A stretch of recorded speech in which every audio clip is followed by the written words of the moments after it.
एक बेटी माँ की सीख नहीं, माँ के जीवन को दोहराया करती है। माँ कहती है, तुम मेरी तरह पंखों को मत सिकोड़ना, ऊंची उड़ाने भरना।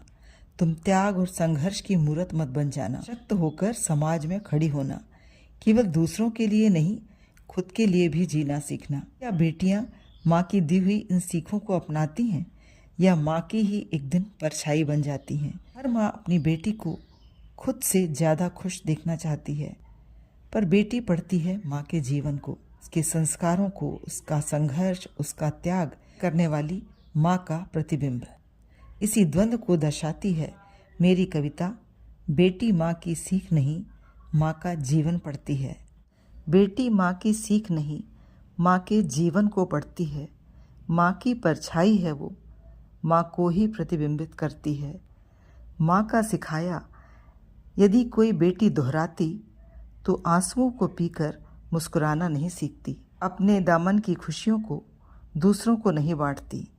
संस्कार, मान, सम्मान, भारी भरकम शब्दों की सीमाओं में खुद की इच्छाओं का गला नहीं घोंटती। अपने सपनों को चूर चूर होकर बिखरते नहीं देखती। यदि बेटी माँ की सीख या माँ का कहा याद रखती तो वही जीवन फिर ना दोहराती कि माँ ने देखा है, सहा है।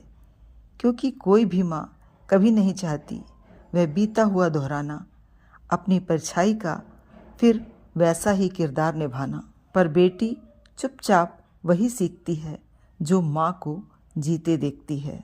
उसके लिए माँ से बड़ी सीख कुछ भी नहीं है। क्योंकि कोई भी माँ नहीं चाहती बेटी कठिन राहों पर चले। क्योंकि हर माँ यही चाहती है कि वो उन सपनों को जिए जो वो ना जी सकी, वो खुशियों को पाए जो उसे ना मिल सकी। वह चाहती है बेटी को खुद के लिए जीते हुए देखना, अपनी सीमाएं खुद तय करना, अपने जीवन में मन चाहे रंग भरना। बेटी धीरे धीरे माँ के जीवन को खुद में उतार लेती है। सब कुछ माँ के जीवन से ही सीखती है और फिर एक दिन माँ की वही परछाई बन जाती है। आशा करती हूँ आपको मातृ दिवस पर यह कविता अच्छी लगी होगी। सभी के जीवन में आपकी माँ का एक महत्वपूर्ण स्थान होगा। इस कविता को पढ़ने के बाद इस मातृ दिवस पर अपनी माँ के नाम एक संदेश अवश्य कमेंट पर लिखिएगा।